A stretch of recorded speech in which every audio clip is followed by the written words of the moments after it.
para sa ating panibagong video. So mga minamahal, habang patagal ng patagal, abay, mas painit ng painit at mas patindi ng patindi ang binibitawang banat ni Atty. Claire Castro. Agaya na lamang po nito mga minamahal. Sabi ni Atty. Claire, binalaan ni Presidential Communication Office or PCO Undersecretary Atty. Claire Castro ang mga Pilipino nitong Biyernes, Abril 25 tungkol sa mga nagpapakalat ng peking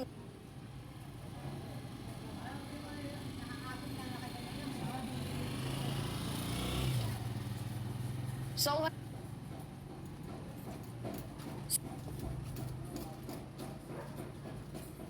anyway,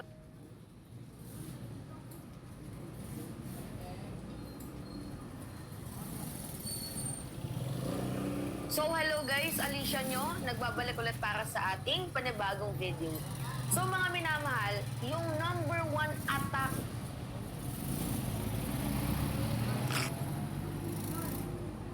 again, Alicia nyo, at nagbabalik ulit para sa ating panibagong video. Alicia nyo, at nagbabalik ulit. Hello guys, what's up? It's me again, si Mima Alicia nyo, at nagbabalik ulit tayo.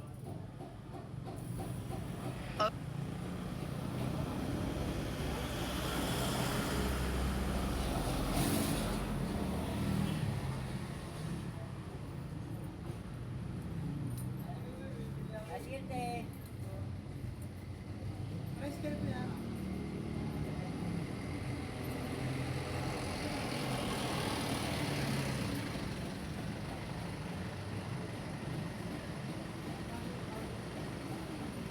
Wala na ito eh. Ginawa na kasi lahat. In-impeach na siya. Pinailan na siya ng iba't ibang kaso. 10 days na lang po mga kababayan, election. Eto na mga minamahal, finally, pumalag po, pinalagan na po ni PBBM itong si Super Tae. Itong si Super Ate Aimee niya. Pinalagan niya at sinabi niya na fake news. Hindi pala, I beg to disagree. Everyone is entitled to their opinion. Yan po yung sinabi ni PBBM doon nga po sa pinakalat na chismis ni Amy Marcos na ang pag-aresto daw po kay former President Duterte ay isa daw pong group effort. Kasi sa totoo lang mga minamahal, yung findings na yan ni Super Tae, worth it ba? Na after how many times na nagkaroon ng hearing, yan lang yung sasabihin mo? Group effort na in the first place, hindi mo ba nanonotice? Malamang sana mang group effort naman talaga yun. Kasi nandun yung cooperation ng mga transnational crimes, nandun yung cooperation ng CIDG, nandun yung cooperation ng mga ambassador. Di ba? So, hindi pa ba malinaw? Super Tae, si Super Aimee, Super Ate, na yung paghuli kay former President Duterte ay isang group effort. Cute! The best! Pero ang paglalahad ni PBBM ay beg to disagree daw kay Super Ate. Kasi yung gustong i-insist ni Super Ate ay parang pinagtulungan. Where in fact, hindi naman po pinagtulungan itong si former President Duterte. Isang grupo ang nanghuli kay Digong dahil matagal na pong inirereklamo itong si former President Duterte doon nga po sa International Criminal Court ng kanyang mga biktima. Patungkol nga po sa war on drugs. Pero hindi siya pinagtulungan. Dinaan siya sa rule of law and due process. Kaya nga po, sinabi ni PBBM na I beg to disagree. Kasi yung gustong insist ni Super Tae na pinagtulong-tulungan dakpin itong si Digong, which is not. Hindi totoo na pinagtulong-tulungan. Dinaan po siya sa rule of law and due process. Pero group effort pa rin po yung paghuli kay Digong. Kasi nandyan po yung cooperation ng CIDG, ng DOJ, ng transnational crimes, ng ambassador. So, di ba? Group effort pa din yun. Pero hindi ibig sabihin na group effort yung pinagtulong-tulungan talagang hulihin itong si Digong. Dinaan po si Duterte sa rule of law and due process. So ngayon, tingnan natin itong mga minamahal, itong pagsalita ni PBBM. Okay.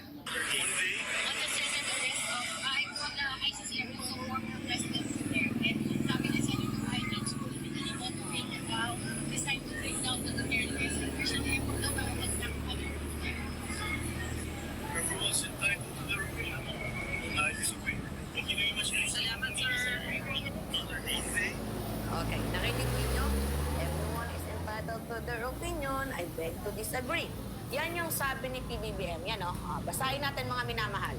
I disagree. Hindi umano sang-ayon sa President Marcos sa resulta ng investigasyon ng kanyang kapatid na si Super Tae at si Super Aimee ukol sa pag-aresto kay dating Pangulong Rodrigo Duterte. Everyone is entitled to their opinion. I disagree. Diba? So, sinabi ni PBBM na no, hindi tama yung sinasabi ni Super Tae, ni Aimee Marcos. Biruin mo, Aimee, kapatid mo, nilalaglag mo. Ha? Kapatid mo, sarili, dugot lang. Well, kung sa bagay, hindi naman kayo magkakamuka eh. And I think madami din nakakapagsabi na you are a Lacson and you are not a Marcos, two-blooded Marcos. And do you think na sa tingin mo, matutuwa si former First Lady Imelda Marcos sa ginagawa mo, sa pangyuyurak mo, sa apelyido na matagal na ninyong dinala? Diba, hindi mo man lang ba naisip yun, Aimee Marcos? Diba, alam nyo, mga minamahal, after that, na mapakinabangan ka ng mga Duterte, after na mapakinabangan ka ng mga Duterte, do you think sa tingin mo kakailanganin ka pa nila? Maybe ngayon, meron kang gamit. Kasi ikaw mismo ang sumisira sa reputation ng pamilya nyo, di ba? Nagiging way ka nila, nagiging daan ka nila para, maging attack dogs ng mga Duterte. Ginagamit ka nila, Super Ate. And if you think na, it is a good strategy para makakuha ko ng boto sa mga Duterte, sa mga DDS, no, that's not a good strategy. Alam mo, ang sinisira mo lang, pamilya. Okay, makakuha ka sa kanila ng boto, pero at the end of the day, hindi mo sila pwedeng pagkatiwalaan. Kasi, sa totoo lang naman kung gusto mong malaman kung sino nagpa-aresto at former President Duterte, ipasite and contempt mo yung kapatid mong si PBBM. Sige nga kung matapang ka. Hindi iniipit mo si General Torres, si Lamarville, si Anyo, si John Vigremulia, si Boying. Diba? Hindi pwedeng sila yung iniipit mo. Kasi hindi naman susunod yan kung hindi galing sa taas yung utos. Diba? Bakit galing sa taas yung utos? Kasi merong findings, merong probable cause ang International Criminal Court. Diba? Hindi yan kagustuhan din ng ating presidente. Kumbaga sumusunod lang po ang ating pamahalaan, ang ating gobyerno sa due process and the rule of law. And if you think, Aimee Marcos, na magsasucceed ka sa ginagawa mo, mas lalong nasisira ang pangalan mo. Tingnan mo, despite na binababoy mo yung Bagong Pilipinas Alliance, despite na niloloko mo si PBBM, still ini-endorse ka pa din ng kapatid mo. Ganyan kabuti si President Bongbong Marcos. Bakit hindi mo kayang suklian ng kabutihan yung ginagawa ng kapatid mo? I'm just asking. Nagtatanong lang ako. Nakakaloka ka. Super Tae. Nakakahiya kang maging kapatid sa totoo lang. Ate ka pa man din, ikaw dapat yung nagpapasimuno ng kabutihan, ikaw dapat yung nagpapasimuno na dapat ganito tayo, pero wala. You're just literally, a kind of a person na black sheep sa pamilya. And if you think that's funny, no. Hindi nakakatuwa. And hindi ka pwedeng magsilbi sa dalawang hari. Huwag kang mamangka sa dalawang ilog dahil mismo mga Duterte, sinusumaari nila. Let's stick to the fact, mga minamahal, na kailangan ka lang talaga ng mga Duterte for the impeachment. Yan lang. Kailangan ka ng mga Duterte for the impeachment. Kasi, baka ma-impeach itong si Sara Duterte, so kailangan niya ng mga senador na buboto ng not convict. So kung si Aimee Marcos manalo at si Camille Villar, didagdag boto yan ng not convict. Diba? Kaya kailangan natin dito ma-impeach na itong si Sara Duterte para matapos na ang kanyang ginagawang kagagahan sa bansang Pilipinas. Siya yung nagpapagulo Tingnan mo itong si Aimee Marcos, parang diputa na. Parang syunga na. Diba? Parang baliw. Nakakaloka. Alright, mga minamahal. Yun po. Anyway, pengi lang po ako ng comments ninyo mga minamahal. Comments, likes, and share. And also, don't forget to click the subscribe mga minamahal. Mahalaga na i-click nyo yung subscribe. And always hit the notification bell para laging nag-notify ang video ng mga i-upload natin. Diba? Ano petsa na ba ngayon?